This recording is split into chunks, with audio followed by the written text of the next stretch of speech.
Aí a maioria das pacientes contam. Gabi, a família toda estava na cozinha. E a gente estava na sala e o tio abusou de mim e mais 3 primas do lado da onde meus pais estavam. Nossa. A Gabi, meus pais estavam numa área de churrasco lá atrás e a gente estava dentro de casa e o meu tio, meu vô, abusou da gente. Né? E muitas, por se tratar de alguém da confiança, levam anos para entender que isso foi um abuso. Acha que é uma forma de carinho ou não conseguem ver como um abuso por ser alguém que as pessoas amam.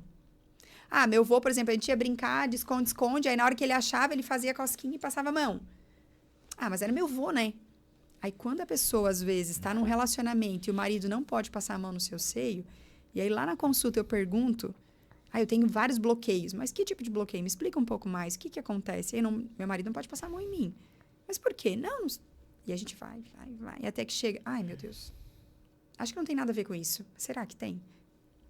Sempre tem. Sempre tem. Sempre tem. Então, assim, a gente precisa entender que, assim, o colo, né? O colo é um lugar de acalento, um lugar de aconchego, é um lugar para acalmar. Mas é uma estratégia, até hoje, de muitos pedófilos. Então, existem, por exemplo, diversas mulheres que não conseguem sentar no colo do marido hoje. Às vezes em casa, no sofá, brincando, o marido pega, senta, não consigo, eu tô aqui porque tem algumas travas, eu me sinto travada, eu não queria me sentir assim. E aí tu vai ver... Vai perguntando. Na infância eu ficava na casa dos meus avós, meu avô tinha o hábito de me colocar no colo, nunca gostei, senti uma coisa dura, uma coisa estranha. E aí eu sento no meu marido no colo, e aí eu sinto a mesma sensação, é nojenta. E aí tu vê o quanto, né, um abuso pode trazer consequências. Então, olha como uma informação. Filha, nunca senta no colo de ninguém. Pode mudar o destino dessa menina. Verdade. Uma informação. Um menino, vai no banheiro, sempre vai e fecha a porta. Nunca vai no mictório. Uma informação pode mudar a vida de um adolescente. E nada vem do nada, né? Não. E aí, nessa questão, quando tu me fez a pergunta, né, da questão do acreditar, nós precisamos, né, e quando a criança chega com uma demanda como essa, por exemplo, no consultório, eu consultei esses dias uma mãe que a filha contou que o avô passou a mão na pepeca dela. E aí, meu pai nunca fez isso comigo. Como que ia fazer com a minha filha? Que coisa ridícula, né? E aí, assim, confusa, mas como ela me segue, já ouviu muita coisa, desconfiada. Por isso que a informação é tão importante. Por isso que o povo perece por falta de informação. É por isso que falar de abuso sexual é algo dolorido, não é algo bom de ouvir. Que Deus guarde os nossos filhos e nos livre de qualquer situação. Amém. Mas nós precisamos saber. Como que eu me comporto, né? O que eu preciso fazer? Minha filha vai sair de casa, o que eu preciso orientar? O que eu preciso dizer? Quais são as perguntas que eu tenho que fazer quando ela chegar? E não é pergunta, vem cá, vamos conversar. E aí, filha, como é que tava lá, né? A filha, às vezes, tá ali fazendo um lanchinho, né? Ou enfim, no quarto, às vezes, arrumando as coisinhas. E aí, como é que foi lá? Aquela pergunta despretensiosa, aquele aconchego. Vem cá, deixa o pai te dar um abraço. Às vezes, você dá um abraço, a criança começa a chorar.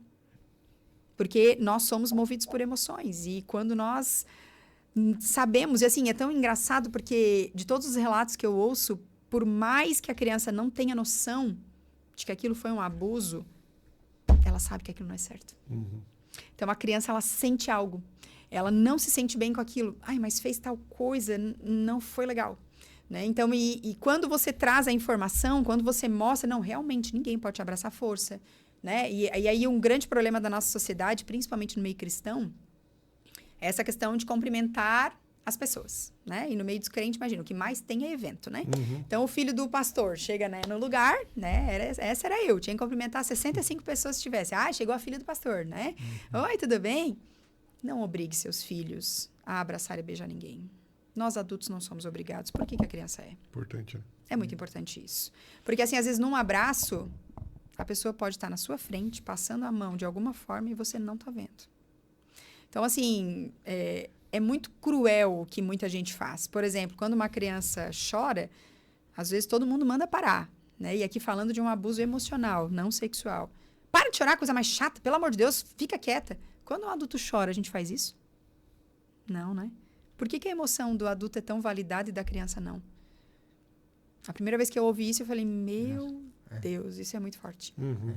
Porque a gente precisa entender que tudo isso, de uma certa forma, é uma forma de abuso. Quando nós não respeitamos, quando nós não validamos, né? E aquele filme Divertidamente, ele foi um filme feito para adultos, vamos combinar, né?